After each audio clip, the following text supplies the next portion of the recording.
Day 11 of the carnivore diet. Steak and eggs, really? How is anyone supposed to live like this? Started to notice that my brain is working faster. Not as tired. Feel like I'm starting to sleep better. Just really paying attention to what I put inside. Feel it.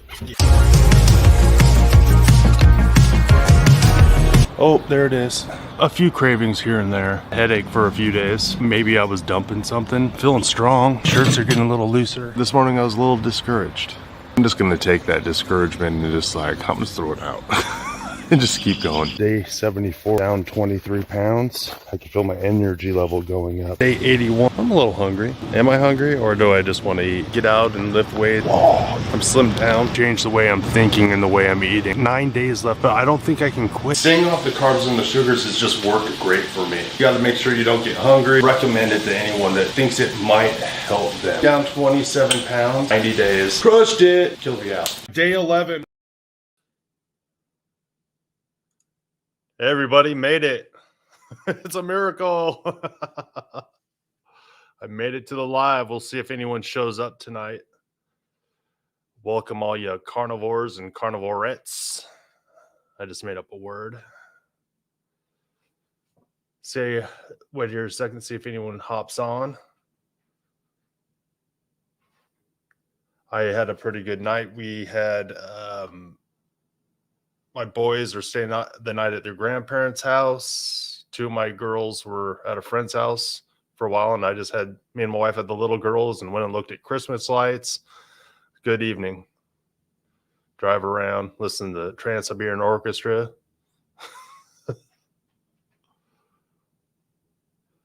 Yeah, it's finally slowing down at work, so I'm getting excited about that.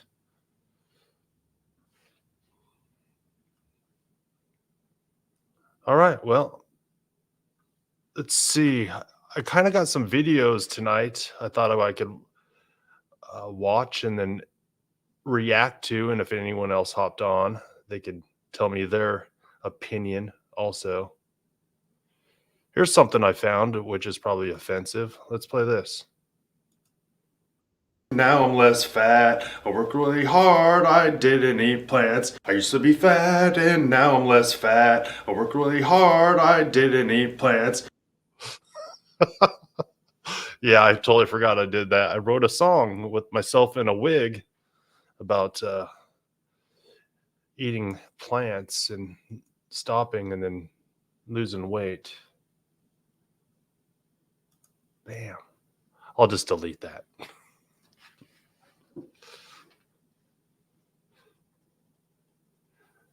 Hey, Lynn. Nice to be here for a live. Yeah. Hello.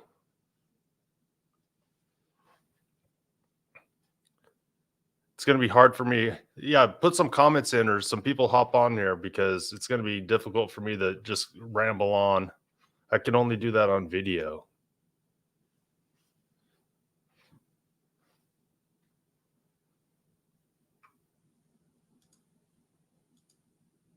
There's Ricky. What's up, Ricky? Here, I got a video for Ricky right here.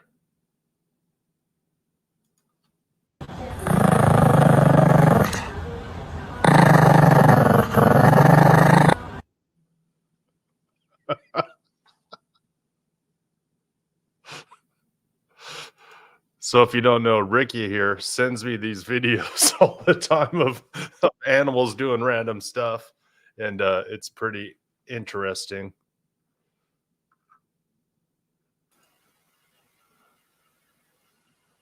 What's up? Quack, quack, quack, quack. The duck man. The duck man is here. It's raining so much it might as well be a duck. Duckland. Awesome. How are you doing, Rick? I'm okay. I've been wanting to go out and try out my van, but it's been raining too much, and I don't have any transmission fluid. So I may have to ride the bike all the way to the Walmart to get some transmission fluid, pour it in the van, or I can try to drive the van the way it is. I mean, I don't know. It doesn't show up on the dipstick, so who knows? I guess maybe it'll stop raining tomorrow. It's been raining here for 3 days, all that wind. So. Oh, nice. Yeah, it's been fun. So Adam put this in there. 15 months OMAD lion diet. Well, yeah, that's some dedication right there. down 174 pounds. That's great. That's that's that's that's a lot.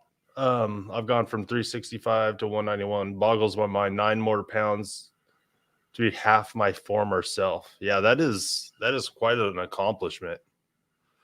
That's about how much lean mass I have right now. 174 pounds. That's pretty good. Yeah, it was 169.5 last time I went to and got that DEXA scan. So I'm assuming I got something more. That must be kind of expensive. The only way I've done it was being weighed underwater and comparing it to land weight. That's all I've been able to do. It actually was more expensive than it needed to be because I went to a third-party vendor when I got it, and then I realized that they're like, you could just pay here. I was like, well, what price do you charge? It was like half the price. Oh boy. So, and there was also a juice bar next door, so I could not go to that every time I go there. A juice bar. I'm not, you can't make this. I pulled up there. I'm like, it's a juice bar. Okay. Yeah. Because they're all about health. I always think about garbage juice. That's what I think about when I think of juice. You know how when they used to have the old garbage truck and they throw the garbage in the back of the truck and they go to compress that stuff. See, that's what when I see soda or juices, that's what I think about. So I tell everyone that's a sugar addict, so look, if you think about drinking that soda, think about that garbage truck squeezing that garbage and the juice is running out and all the flies buzzing around. That's what you want to think about. Just get some kind of psychosis where you gave yourself an aversion. Yeah. Exactly. I mean, yeah. So I went to the church today and shared that I have really cool carnivore pastor that is inspiring me these days, sharing how he lives his life from his faith. Oh, and that guy's you. That's funny. Thank you. Thank you. That's cool. So, Rick, I want you to check out this video and tell me what you think. All right. Let's see if this works.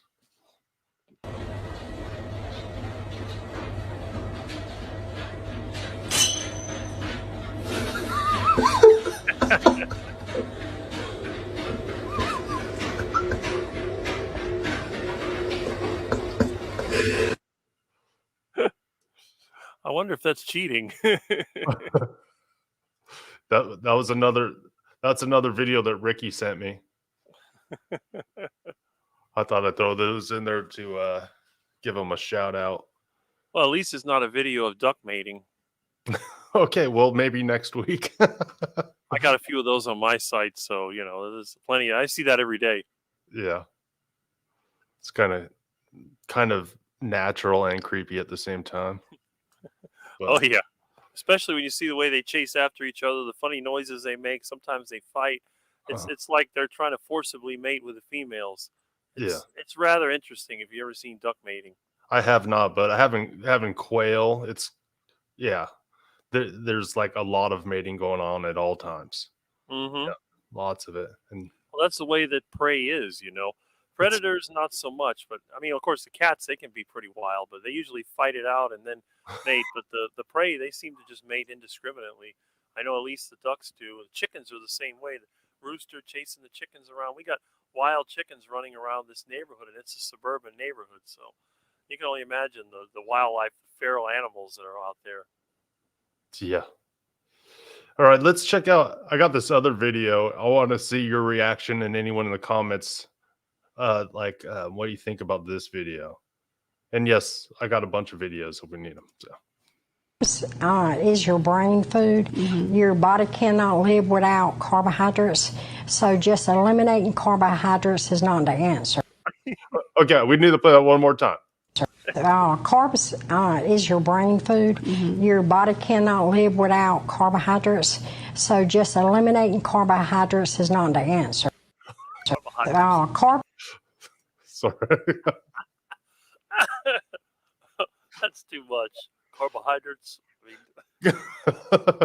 I saw that video and it's been stuck in my head all week, or a few days. Yeah. Carbohydrates are your brain food. They're your brain food. It sure seems to be working well, isn't it? It says your body, your body cannot function without carbohydrates. Well, the reality is that's what we've all been told, right? That's right.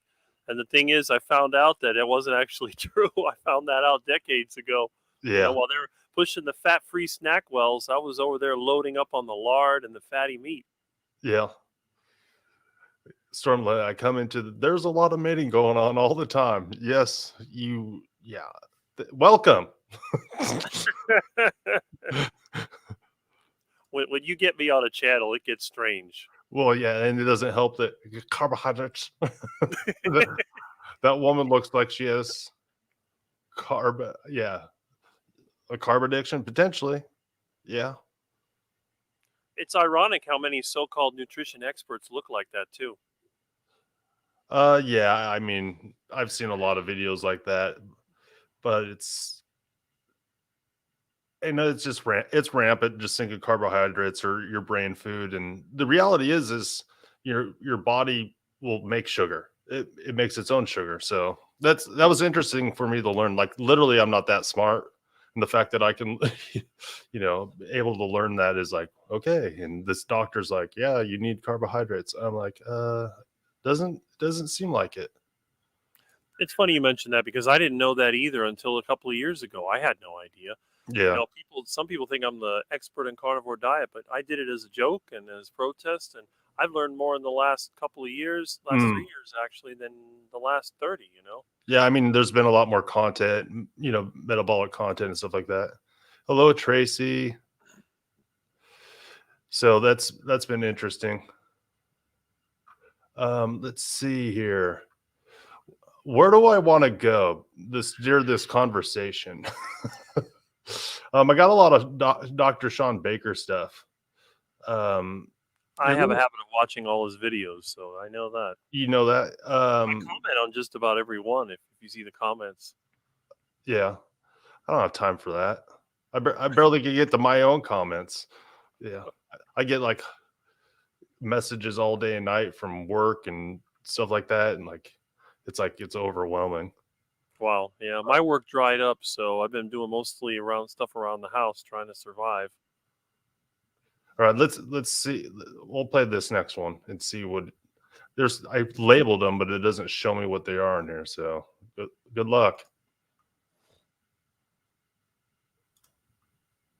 More common things I see, or one of the more common questions I get is, hey, Dr. Baker, I have gone on a carnivore diet, and I've had a lot of good things happen to me. Maybe I've lost 50 pounds, maybe I feel 20 years younger, my gut feels better, my autoimmune condition has resolved, my joints don't ache, my mood's better, on and on. But my cholesterol is high, and my doctor is concerned, and he wants to put me on a statin medication because my LDL cholesterol is some high number, and I'm really concerned about that. What do you say about that, Rick? Well, I'm on the heart attack diet, so when it comes to cholesterol, I say the higher the better. If they say, oh, it's that high, it's not high enough. I'd like to double it. Yeah. So this is Rick's shtick. He's got the heart attack burgers and all this stuff. Don't forget the heart attack chicken. Heart attack chicken. But I was, I'm thinking about it, and obviously you watched probably all my videos. A lot of them, yes. But it's like, just the health system says if LDL cholesterol is bad, high cholesterol is bad. And then I go to the doctor and they're like, well, you have high cholesterol because you went on a carnivore diet. And I'm like, okay. So what do you do? It's like, well, now you got to take a statin. And I'm like, okay, got to take a statin to lower my cholesterol. Why? Because it's bad, and then you'll die if you don't do it, essentially. And then when doctors start telling people, hey, you need to take the medication, or because it's going to kill you, it's going to lead to heart disease and all this stuff. Just as a man, I'm like, well, I don't want to die. But for me, like, I really had to wrestle through what those decisions should be. Yeah, I have a wife and kids to think about also. And so that was like, I'm sitting there thinking, like, what do I do? And it wasn't it was a very hard decision for me just to tell my doctor, no, I'm not going to take the medication. I went out and did some research, and obviously there's more research out these days. But even on another video, Dr. Sean Baker is essentially saying that he doesn't think that LDL is not causative, but it's not the only causative thing. So I know there's a lot of people out there that are wrestling through this, because I see it on like Facebook groups and stuff. It's like, well, I got my labs and my cholesterol's high. I was like, well, my cholesterol got up to, my total was up to 508. The doctor's like, it's the highest I've ever seen. And so, unless you're like, I don't know how to say it, like superhuman or something, I think it would concern any sane person. Well, the problem is, the medical professions, they're trained a certain way. They have certain standards and certain Mhm. practices they have to do. So they're going to be very upset if they see something that doesn't make sense. But, and in your case, you have your family and other things to worry about. Someone like me that lives by themselves, I don't really care if I drop dead of a heart attack. My concern was just not feeling bad. I wanted to feel Yeah. good and to be able to think clearly and to be able to do the things that I need to. I mean, because I'm by myself, I have to do everything myself. There's no one going to help me. I mean, it's hard enough getting somebody to take me to the store. Mhm. So I have to do it myself. So my goal was just to eat in a way that would keep me strong enough and healthy enough to live. And if it shortened my life, that's fine. I have a big old heart attack, drop dead, and there's no reviving. You get a big enough heart attack, you just drop dead, and then you go from being in a world that's not so great to going into the hands of somebody who's going to help you out the way nobody else can. So really, there's no downfall to it. What would be bad is if you're doing something that's making you sick, and is taking away your time. Maybe it costs you a lot of money, Mhm. and you just feel frustrated. People eating duck food, smoking cigarettes, drinking alcohol, doing all the nasty things. They think they're getting something out of it, but the only thing they're getting out of it is just suffering for no reason. And I've seen too many people as they get older, even people that I know that were healthy when we were teens. You can see the difference. They look older than me. They feel terrible. They complain all the time. They're on a bunch of medications. And then some of these people are the same ones giving me advice that I need to go to the doctor because I haven't been to a doctor since 1996, and saying that, I could have heart disease and not know it. And I said, well, that's fine. I feel good. So, oh, but you don't know. You could feel good and then drop dead tomorrow. Yeah, I mean, you bring up a lot of good points. Quality of life, and for me, I just like, obviously I only know my life, and it was like that I go to the doctor and they progressively let me get sicker and sicker, because I started learning. I didn't even know what my numbers were like when they would do the tests and stuff. I didn't even know what they meant. Like, it says high, it's like, oh, I guess that's a problem. But like, I could look back and it was like increasingly getting more unhealthy, and they're like, well, blood pressure medication, oh, hit a threshold. I was like, well, I was diabetic for years, but they never said anything. I didn't even know what that was. And then they're like, diabetic, here's a pill. And then it's like, I felt like they were just giving me permission slips to continue exactly what I was doing, but my quality of life was going down. Well, it's funny you mentioned that because I'm not a doctor, but I can give you a mechanical example of that. And that would be my truck. I bought my truck used in 2008, and the engine's worn out. And it had all kinds of problems. And I fixed most of the problems with the engine. It just has low compression. It needs to be rebuilt. So I keep playing with the timing and try to do this and that just to keep it running. I have to start it with gas because it won't start on its own. And just Mhm. little by little, it falls apart until the point where there's no fixing it. And that seems to be the way the doctors treat people. Instead of getting to the root of the problem, they're over there just trying to either hide the symptoms or try to make something work better so that something else works. I mean, it seems like when they say practice medicine, that's exactly what they mean. They're just practicing to see what works. They're Yeah. throwing whatever at the wall to see if it sticks. And Mhm. that's what really bothers me. And the other thing is that all the doctors that I've known, they seem to be unhealthy looking. And I was told, well, the way a person looks doesn't matter.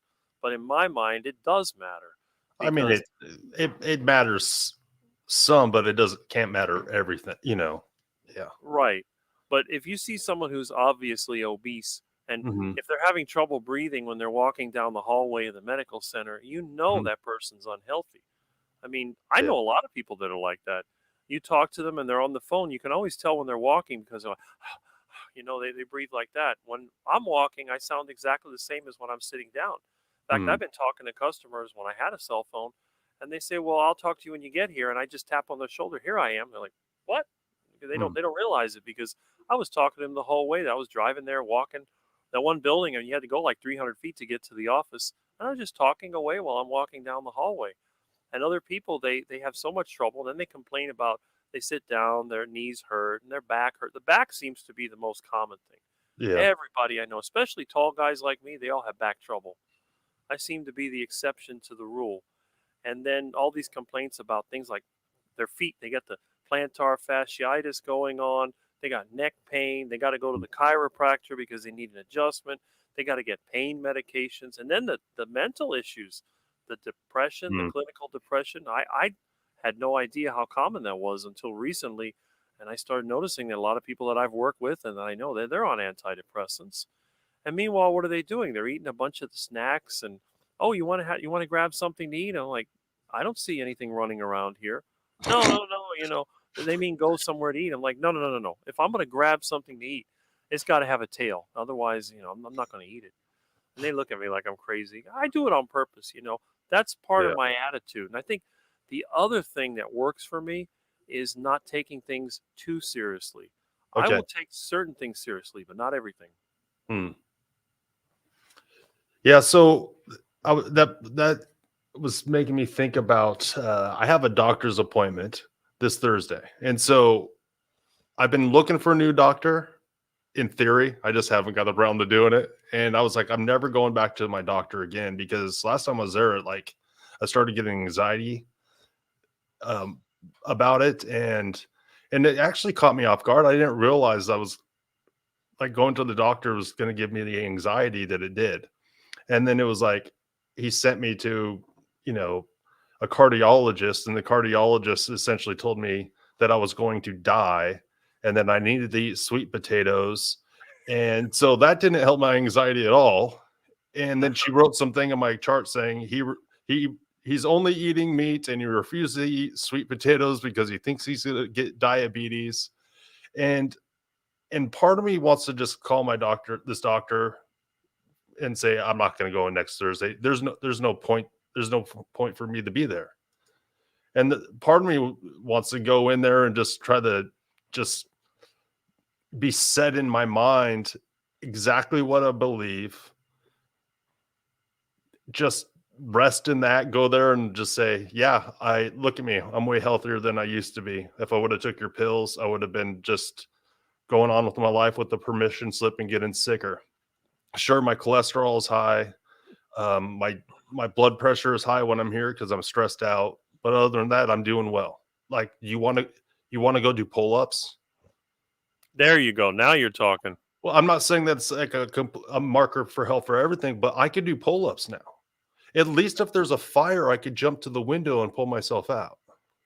That's right. But what I'm saying is, like, I don't want to be a jerk to my doctor. I just want to. I just don't know what to do. I think I should be just dead set in it. Go there, just like, all right, well, I'm taking control of my health. Watch me, see what happens. Well, ultimately, whose responsibility is it? Who's the one that's is gonna suffer the consequences? Is it the doctor or is it you? I mean, my wife. No, me. Well, no. That's true. But the thing is, do you feel like you're improving? You see the difference. I do see. Well, yes, I do see the difference, and I don't see a huge difference now, but it's because I haven't changed in a long time. I stay the same weight. I have weak days and I have strong days, but that's just how I am, but you're like me. You work physically, don't you?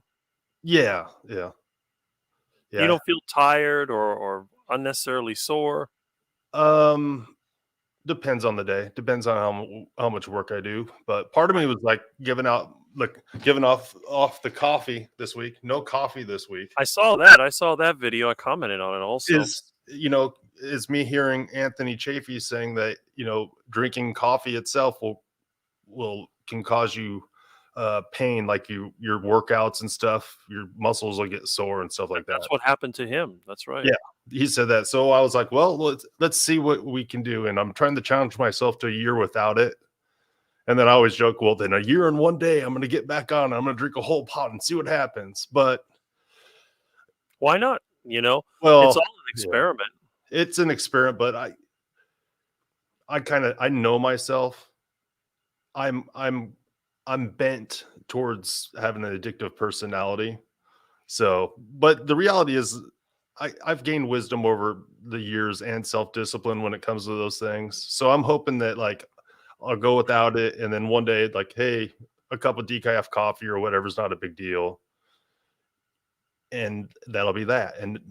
But for some reason, like, it became one of those things. Like, I felt like I was keeping God at arm's length when it came to it. It was like, Mhm. I'm going to drink a cup of coffee because I feel kind of tired or whatever, because I'm coming off coffee. So I drink more coffee. And then I'm just like, I'm running to that instead of just uh, being able to be. I was just Mhm. looking for something extra in my life, and it has become unhealthy. So, and I know that feeling, go from coming and going through other addictions, what that's like. And it's like, I don't like having God at arm's length. It doesn't feel right to me. I don't have confidence. It messes with my confidence and I don't like it. Yeah. Well, it's a lot of times when people are dealing with temptation, one of the things they really need to do is to get it as far away as possible, Mhm. because if the temptation is there, they're going to fall for it. I Yeah. mean, it's what is it? If a man thinks about a woman in a certain way, it's like committing adultery in his heart. I mean, basically, it's the same thing. If you're going to have junk food Yeah. around and coffee and whatever else, you may be tempted to take a little bit. I mean, really, a little bit of anything's not going to hurt you. It's that little bit, and then it's another little bit, and another little bit, and it Yeah. just I keeps adding mean, up. there's a lot to it. It depends, but for me, once I've got control of something, then I don't even see it. Like giving up cigarettes and stuff like that. Like, I don't care about cigarettes. It's not. It's not part of me. That's not who I am anymore. And Did you smoke for a while? I smoked for 12 years. Okay, yeah. So you Yeah. definitely have an addictive personality. Yeah. You have a lot more challenges than somebody like me, Yeah. you know. And you know what? I think They're God just really they're different appreciates. challenges. I Yeah. think God appreciates when somebody see the person, somebody like me, Uh-huh. you throw these temptations at you, cigarettes and Mhm. junk food and all that stuff, and I'm just going to look at it and go, whatever. Yeah. But so that's not really a test. My Mm. problem has always been anger. I have some Okay. serious anger issues, and when my temper blows up, it's like a nuclear bomb went off. I Okay. mean, I'm the kind of kid that could have gone to school and gone postal, and I did think a couple of times about basically blowing up some of my bullies in school. But when my personality changed, I changed. I'm no longer like Mhm. that. I have a very even temper now. But I know a lot of people. I have a good friend of mine I've been friends with for 40 years. He struggled with cigarettes for probably about 12 years. Yeah. And it was just a struggle. Oh, He'd get a new girlfriend, she'd talk him out of it. Next thing you know, they broke up, back to the cigarettes. And it was yeah. his health that almost killed him. He had seriously bad bronchitis, and he was in the intensive care unit for 2 weeks. And he finally Yeah. said, enough is enough. I'm getting rid of these things. And that was it. And Yeah. since then, he hasn't been tempted. But I think once you get to that point where you realize it's a life or death situation, that's when I think a lot of people change. But there's other people that don't. I know Yeah. people that had diabetes, and they were told many times if they don't do something about it, they're going to lose their limbs. They ended up losing their fingers and their toes and amputations, and Mhm. just suffered a terrible death because they couldn't control the sugar addiction. And at the time, I didn't realize it's an addiction. But now that I'm kind of in the carnivore community, I can see that's another addiction. I mean, you Yeah. have tobacco and alcohol, and there's Oh, the drugs. sugar is definitely an addiction. Yeah, for a lot of people, it is. 100%. Yeah, and Nelly just put this. I'm gonna go back to Lynn's, but yeah, Nelly just put, "Oh, I know what that's like. That's how I was with sugar." Um, but yeah, for me, when it came to cigarettes, it's like one of those things, it's unhealthy, but I also did it because I wanted to be a better role model. I was like trying to make all my mistakes in the past like actually worth something. So I tried to cut all that stuff out so I could speak into people's lives, like Hmm. this was what I was and now I'm this, and change some of that stuff. So there's a lot of reasons why they do it, but it is you'll never know what the catalyst is until after it happens. But one thing I just heard recently, it was like, well, it goes back to Dr. Anthony Chaffee. He was talking about not having caffeine. He said in coffee, he said, I have the energy I need when I need it. Hmm. And so I was like, okay. So my mind put together another thing that I heard. This is um, essentially motivation precedes the effort, essentially. So if you want motivation, you need to do the thing, and then you're motivated. And so I was like, that kind of put things together. So me, I don't feel like doing this. Well, then do it. And then you have the motivation to do it. And you'll have the energy to do it if you have the right nutrition and you're not. And I was like, okay, yeah, I need to push myself. I need to remember to push myself, because left to my own devices, I'm gonna go hang out in Camp Comfort and do whatever, feels good, tastes Yep. good, whatever is easiest. But that's very often not the path. Yeah. Well, everybody's different. I'm one of Yeah, those that's true. people. I get my satisfaction from accomplishments. So Mm, I'm not. I know a lot of people, they like to watch, for example, spectator sports. They'll sit there and they'll cheer, and I'll get bored out of my mind. I cannot. The football, the baseball, the basketball, I cannot deal with it because it is so incredibly boring. But on the other hand, okay, my lawnmower won't start, and it's a challenge. It's like, well, what's wrong with it? I'll take the whole thing apart. I could probably buy a new one, but I'll yeah. spend 2 or 3 hours fixing the thing. It's like fixing my car, fixing my house. Mm, I get my satisfaction from being able to make things happen. I can that's start with nothing and build something, or I can take yeah. something that's broken and fix it. And I can help. Sometimes I help other people with their problems, and that's what motivates me. And the thing is, I'm the kid that never sat still. So it's impossible for me to just sit around and do nothing unless I'm sick. Now, if I got the flu, I don't feel like doing anything. I'm going to lay around and just dream about eating Yeah. something. And if I'm really sick, I won't even be able to eat. But when I get up in the morning, the first thing I do is go outside because I look around. I say, well, what can I do today?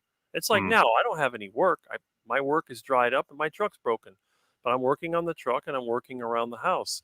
So everybody's different. But I know that a lot of people, to get them up in the morning, when I have to go and do a job and I work with other people, and these are even younger people that are in their 20s, and they don't call. I got to go to their house, try to pick them up. Come on, you ready? Oh, I'm getting there, and they're eating their duck food and drinking their coffee, and they're barely moving along. And then you have to kind of like prod them. It's like, come on, let's go, let's go. The faster we get it done, the faster we can go back home.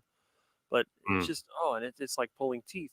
And then when somebody wants something, oh boy, they're going to work really hard. If they need money, they're going to go out there and try to work whatever they can. And then once they get their money, they're going to go and get drunk. And then you're lucky if you can catch them the next Monday. Yeah, I've always heard that money's not a real motivator, but so essentially, you know, it's uh, y- a create. I can't, how do I say it? Creativity thing. Being creative, gives us energy and that kind of stuff. So going out and trying to work on things like that is like a creative process for you, is what I'm Yeah, thinking. I Yeah. have to learn by doing. I'm one of those people now. I actually taught at the college for 13 years, but Mhm. I taught electronics and I taught computer maintenance and repair. But for me to learn something, I have to use this. If I'm not using these, I'm not learning anything. If I'm sitting there and watching, I'm not going to learn. So in order for me to learn, I have to participate. Now I Mhm. can talk to someone back and forth, but if I'm listening to a lecture, I'm going to fall. I'm going to lose attention. I'm going to fall Yeah. asleep, and if I'm not communicating, I'm not thinking. I Mm. could read a book out loud and not remember a single thing that I said. But if I have a conversation with somebody, I'm Yeah. always going to remember the important points. I've actually, it's kind of this sidetrack land, but I heard a study about, test scores in colleges, and there was different groups of people that were getting better and worse test scores, and they they did a study on it. What happened is they realized that all the people that were studying alone got way less test scores than people that studied with other people in a group. Mm-hmm. Because the banter and it gives you like multiple different occasions to remember stuff in different ways. You could remember the person, the smell, the conversation, where you're at, and it just kind of puts it in your brain, and so that's how I learn. Absolutely. 100%. And I think that's the way most people learn. The problem is that our educational system doesn't cater to that type of person. They only cater to a small minority. So then you have people that do very well in school, but when it comes to being in business and being social, they're usually pretty awkward because there's different personality types. The person who is a good communicator is generally not the best scholar. That's just the way that it is. And you'll see a lot of successful businessmen, they drop out of college because it doesn't fit in with their way that they learn. But when they get out into the real world and they find the niche that they can do well in, then they succeed. And I think that's an important thing. I used to teach my students. I said, look, there's a lot of theory behind it, but let's do it in a practical level and let's see what happens. You could say, well, my car, the battery goes dead. It could be the alternator, it could be the battery. Here's how to use a meter. Okay, fine. But you got to show them how to do it. You say, look, I explain how the system works. And once you get your hands on, I taught all kinds of classes as a substitute. I've taught air conditioning and electrical and just a lot of different trades because we had vocational classes too. And most of the people in the vocational fields, they're not scholars. They're not going to read a book or a manual and remember everything because I'm not either. But they are going to go by experience. You do the job and you check it out and it works. And you get to the point where you get really good at it. And I met a lot of older people when I was younger that were different kinds of mechanics and technicians and fabricators, and they all did it in a little bit different way. But every one of them had a lot of experience. And you could take a brand new item that would break, and they'd look at it and go, I can improve that, and they'd fix it. And they would use their experience. But in the system we live in, it's all by credentials. It's all by how many papers do you have? How many degrees do you have? They don't care about, what's in here and what you've done practically. It's like, oh, you have this title, then you're an expert in that field. Look at what it is with the medical field. There's some really good doctors out there, but they're afraid to go and try something different because they've been trained a certain way and they don't want to go away from it. I mean, Or you see, or they'll lose their money and their well, right. certification. But you see, you're very impressed. I'm also impressed with Anthony Chafee, and I've become more and more impressed with Sean Baker as time has gone on. Because at first it was just like, oh, there's this guy that talks about and eats meat and whatever, but he's actually gotten out there and tried to contact people. He has interviews, and the same thing with Anthony Chafee from the beginnings. He's always been a person that really seems to care. And this is the other thing about the carnivore community. When you compare the vegan community and their attitude, they all tend to have a condescending or aggressive attitude. You look at the carnivore community, and it's like, well, this is what I believe, but this is not absolute. And when you see, Anthony Chafee is more, okay, plants are trying to kill you. But if you look at Sean Baker, you'll see, well, yeah, this is what we have seen.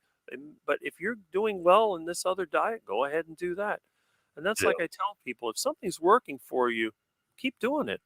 But if it's not working for you, don't do the same thing over and over again because you're not going to get a different result. You got to start thinking, like they say, think outside the box. Okay. Reassess. Reassess the situation. Exactly. All right, I'm going to answer, hey, Lynn, the question here, the intention of the doctor's visits. I've thought about like going in there with studies and stuff like that. It's like, here, read this literature. I'm like, I'm not sure that's me. I think that might give me more anxiety, but my doctor would see me every 3 months. And then I went last time and he's like, I'll see you in 6 months. Because I think he's just like, there's not much for him to do for me if I'm not going to take the drugs, if I'm not going to take the statin. Right. But I did labs after that by myself, and my LDL cholesterol happened to go down a little bit, but I'm not sure I'm a lean mass hyper responder like that Dave Feldman study that just came out. Right. But like pretty much, because my LDL goes high, triglyceride, HDL went high, and my triglycerides went way low. And it's just how my body reacts when I'm not eating carbohydrates. And so I've done a lot of my own studying. So I'm going to tell my doctor, like, do my labs. I'm not taking the statin. I see no purpose in it because I'm not sure I agree with the lipid hypothesis when it we'll see. I'll get another I'll get a CAC score every year.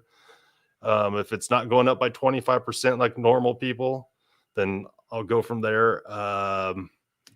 You know, I don't want to ever say I'm never going to do something because I think that's typically foolish, but I'm getting healthier and I'm getting stronger. So that has to count for something. And if my doctor can't see that, part of me just wants to say, dude, hey, I'm getting healthier, I'm getting stronger. Let me just be your guinea pig. It's my decision anyway. Like you see a lot of people, you know, but he did tell me, he's like, well, if your cholesterol stays high, you're gonna get like, you know, cholesterol buildup around your eyes. Okay, we'll see. Does that happen? No.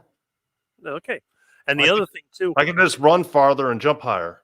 there you go. Have you ever? One thing I would do if I had the opportunity, I would ask the doctor, "Can you explain to me the mechanism by which the statins lower the cholesterol? Oh You know, yeah. what is the mechanism and what are the side effects?"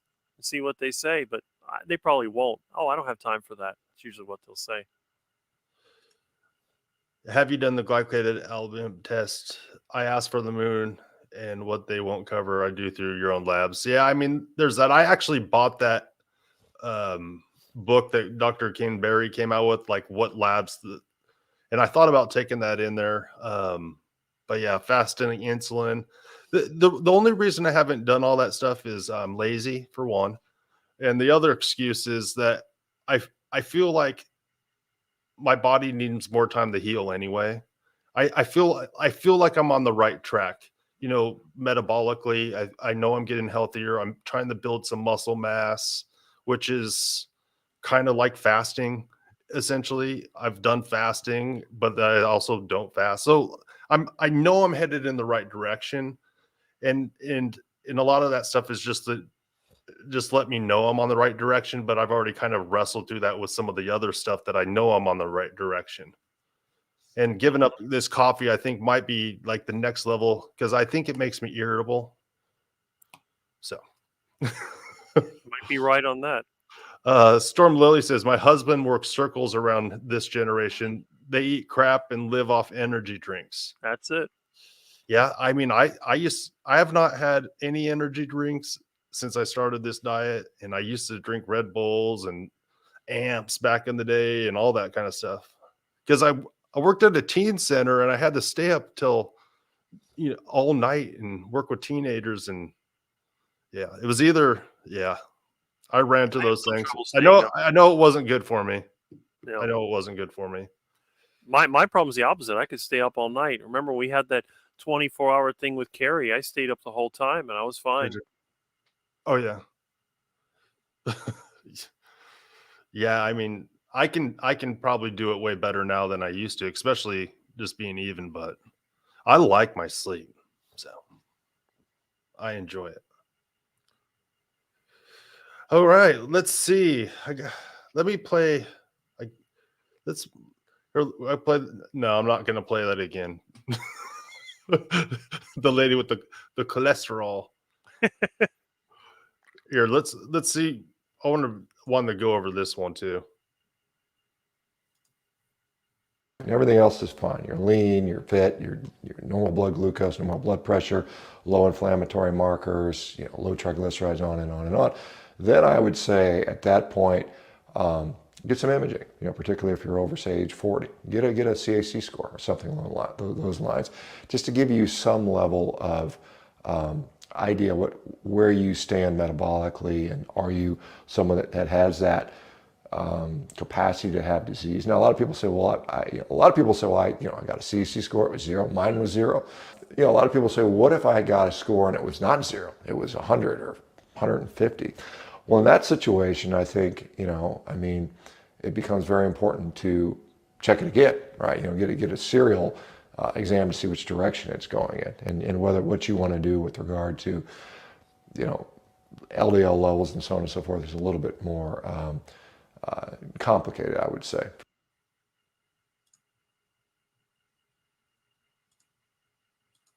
I'm slow on clicking buttons.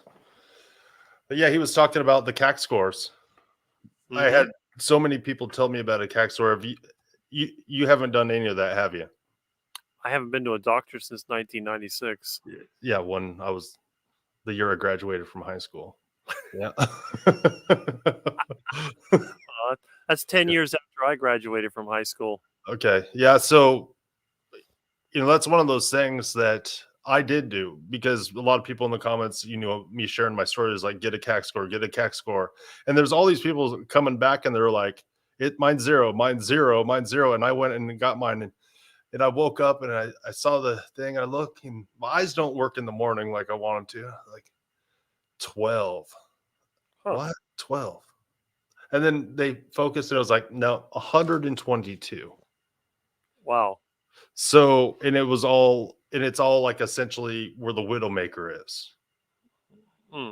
So I've been eating, heart attack chicken, heart attack burgers. No, I honestly, I don't, a lot of people could say, well, that's from being on the carnivore diet. I guarantee it's from my years of drinking and smoking and partying, eating horrible food. And Right. so he was just saying, like, what do? You could run faster, you could jump, you can jump, you can lift weights, you have all these benefits in your life, but then they think you're gonna die. He's like, go get a CAC score. And then you get it. It's like a lot of people are zero, but then what if it's not zero? What if it's higher? And 122 is not high, but it's not something just to ignore either. No. Well, So, the thing is, it's like anything else. If you have that issue, it would be a good idea to be tested on some kind of regular basis to yeah. see the progression. Mm-hmm. The medical system is very good at testing parameters, but is not very good at determining the cause or the solution. So, Yeah. you just have to work within those parameters to figure out what's good for you. I mean, if you feel better, there has to be value in that.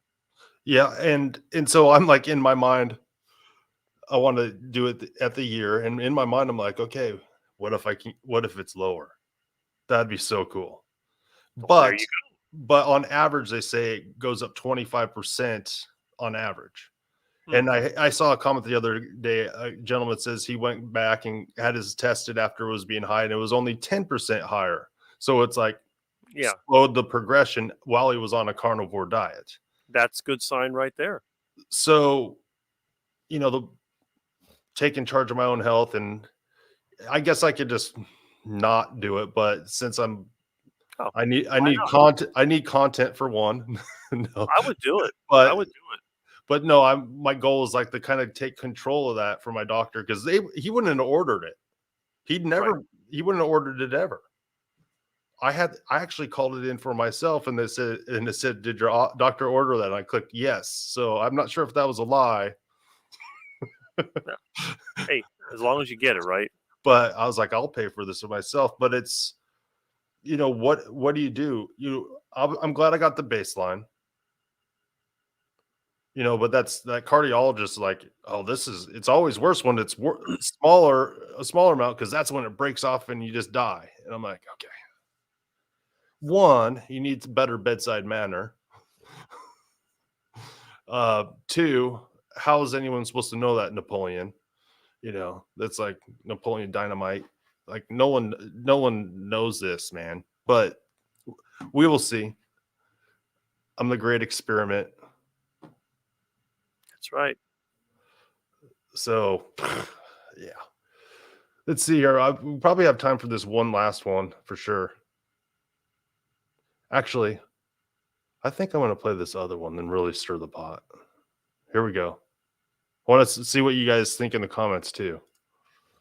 Literally the hottest drug in the country right now. But what happens when you stop taking it?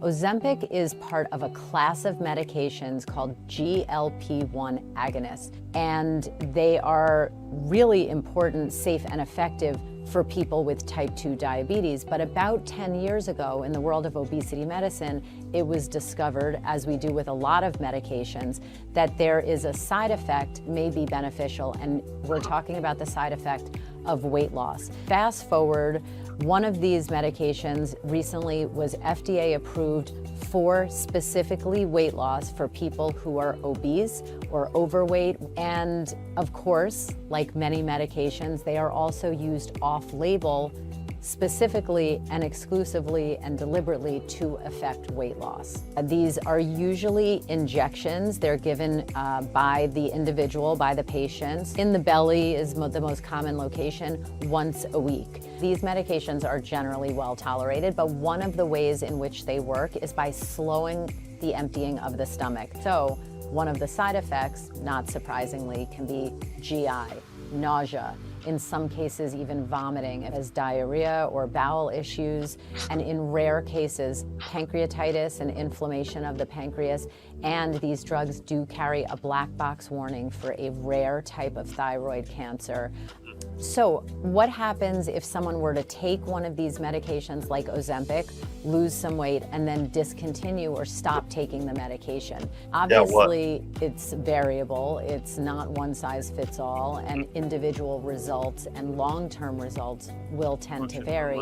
But in general, we have to remember that the conditions of overweight and obesity are complex chronic disorders that have a multitude of factors leading to them. Behavior is one of them, environment, genetics, even other medications that may be associated with weight gain are a big part of the picture. So if you remove one of those variables, in this case, a medication that has been helpful in achieving weight loss, it is possible, if not likely, that the person will regain some or all or even more of the weight that they've lost. It depends on how much was lost in the first place, and it depends on the person and their individual specific factors. Well, that's the first time I watched Good Morning America in a long time. So, well, it's obvious that someone chose her words carefully for her. What are some thoughts you had on that? Anything. What? Say a lot without saying anything. Yeah. What are your initial thoughts? I know it's popular right now. Yeah, but it's like anything else, you know. Any quick fix is always going to have unintended side effects, unintended consequences. It just sounds like Russian roulette to me. You know, they're going to go and take a chance just to lose some weight, something they could do safely without having to spend any money, just by adjusting the diet and lifestyle. But no, they're going to go and they're going to rely on the pharmaceutical industry and hope that it works, or maybe they spin it and boom, they blow their brains out. You know, it's terrible. I can't believe that people are either that desperate or that deceived. Well, I mean, I think it seems like our medical system, when it comes to like medications, it's always that way. And I think it's almost put in us that like when you're sick, you take a pill, or if there's a problem, you could take this quick fix medication and it'll fix all your problems. But then you also know deep down inside that it won't, because there's going to have to be some change. But you're misplacing your hope. Yep. Yeah. Well, to me, it's just like I said before, you got a machine that's starting to act up. Maybe your transmission slipping, so you dump in some Lucas transmission conditioner. It makes you go for a few thousand miles, but eventually it's just going to blow up. And I think a lot of times with these medications, you may feel good for a while, but I think they do more damage in the long run. So you're not actually fixing the problem. You're just covering it up. It's just like the government does with the economy, constantly creating funny money at the Fed to try to bail everybody out instead of getting to the root of the problem. But that seems to be human nature. Kick the can as far as you can, and then it's somebody else's problem after that. That yes, I see that. It's very rampant, and I see it happen generationally with people. I see fathers and sons and their grandmothers, like all doing the exact same thing. If you know who you are if you're watching this, because I've told you about this recently. Stop kicking the can down the road. You know, it's one thing, you know, when you're younger, but as you age, that's one of those things you should learn just to be a good steward and take care of the stuff. And I know life is complicated and stuff like that, but part of me is like on that Ozempic. It's like part of me is like, well, someone if they're like really obese and they're able to use that for a while, and somehow afterwards lose the weight, then like not get that ravenous appetite, but it like because they're gonna get that appetite. I've read up on some of the stuff, but get that appetite, but then eat good foods after that, fill up on a nice steak and, Now on, you're talking. on cardiac chicken, Oh, that's the know, thing that I don't understand, why that, people would eat duck food instead of good meat. I can't get that in my head. but then it's like, but then you just use that as a crutch for a while. But the reality is the hard work to get there is what is going to build you into a different thought process. Because you're going to be a different person because you had the struggle through it. Not saying there wouldn't be any struggle that way, and but there might be instances of change, and it to go well, but I don't think it would be as anywhere near what people would hope. Well, again, what I think about medications, I think they're very good for acute life-threatening conditions to use for a short time. Yeah. But I think that it sort of like puts off, if you're ready to die, you have to get some kind of medication to live.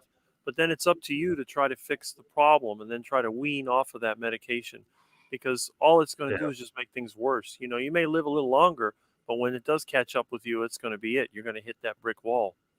Yeah. So if I make it to be very old and I'm in the hospital and I'm not going to live much longer, I will take the morphine. There you go. But I have a story. My wife's grandmother, when she was in a hospital before she passed away, my wife was talking to her. She says like that she didn't want to get on the morphine because she didn't want to get hooked on it. And she told her grandmother, she's like, just take the medicine and just so some of your pain could be minimized. And it's right. like, yeah, I was like, yes, I will take the morphine and I will fade in, out of this plane of existence and onto the next one. That's it. Well, that's a foundational principle of the heart attack diet, because on the heart attack diet, you never get to that point. Before you end up in pain and you're on your deathbed, you're going to drop dead while you're working. You're going to be doing something. All of a sudden, you get the big one and you fall over. And it just let you know, it gives me anxiety when you say that. So earlier on, I said something about Camp Comfort. Storm Lily, and she wrote like, I want to find out where Camp Comfort is, and I was like, here's a shirt idea. Kill Camp Comfort. Well, that's it. I mean, I could use. No matter what happens, just remember who's looking out for you. That's the main thing. Yeah, that's obviously I share my faith a lot on my channel and stuff because it's just a big part of me. It's not like I'm trying to be religious or anything. Like God changed my life, so like I just am who I am because of that. And I've wrestled quite a bit, where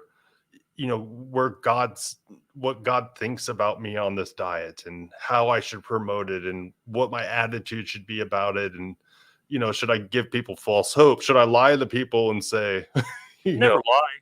Well, never lie, just tell the truth. Well, but you see some stuff that's disingenuous, when people's like, just eat meat. It's like for the rest of your entire life. You're never gonna, nothing's ever gonna enter your mouth ever again that's not animal based, or you know what I'm saying? Like, yeah, I've seen that. It's like it's ridiculous. But you know what I'm saying? But I feel like sometimes people withhold information from people because they don't think they can handle the weight of it right now, which might be true, but those things are tough for me to wrestle through. So I'm still mad at all the Catholics for chaining up the Bibles back in the day and not letting the people read it. Yeah, that's true. But the thing is that eventually God revealed it, and now we have it in many different translations. So yeah, it's not, it's like it says, you can put a light under a basket, but eventually the light's going to come through. I mean, Yeah. when you take the basket off, the light just shines through, and it's the same thing with life. Yeah. You can lie, you can kick the can, do whatever, but sooner or later, if somebody's looking for the truth, they'll find it. A lot of people, they think, oh, all I got to do is change this, and everything's going to be perfect. It's not going to be that way. Oh, Yeah. if I'm carnivore, I don't get sunburn, I don't get sick. Come on, that's nonsense. I've gotten sick many times. I haven't got a sunburn, I have to admit, but I get the flu at least 2 or 3 times a year. It's just not that bad, but they have all these crazy claims. Oh, you don't have to brush your teeth, you don't have to take a bath. That is not true either. Trust me. Well, yeah, because everyone wants you to take a bath. But I always joke, I rarely get sick anyway, but I just tell everyone I lick every doorknob I see. Which is not, it's not. All right, I lied. One last video, one parting video for everyone to Go check for out. That's that Salt Bay guy. Well, now I'm hungry for one, and two, I was getting hungry. and two, I've had steaks that big, and I was like, "There's no way I'm going to eat all this." Oh, you can. I can eat it, So can I. and feel good about it, and not even poop for a couple days. It'd be just fine. All right, I want to thank everyone for hanging out and watching this video and hanging out on this live. I'm trying to do it every Saturday, but obviously I can't get here every Saturday because life does stuff. But I'm trying to get here every week. You All do right. what you can. That's all we can do. All right. See you guys. All right.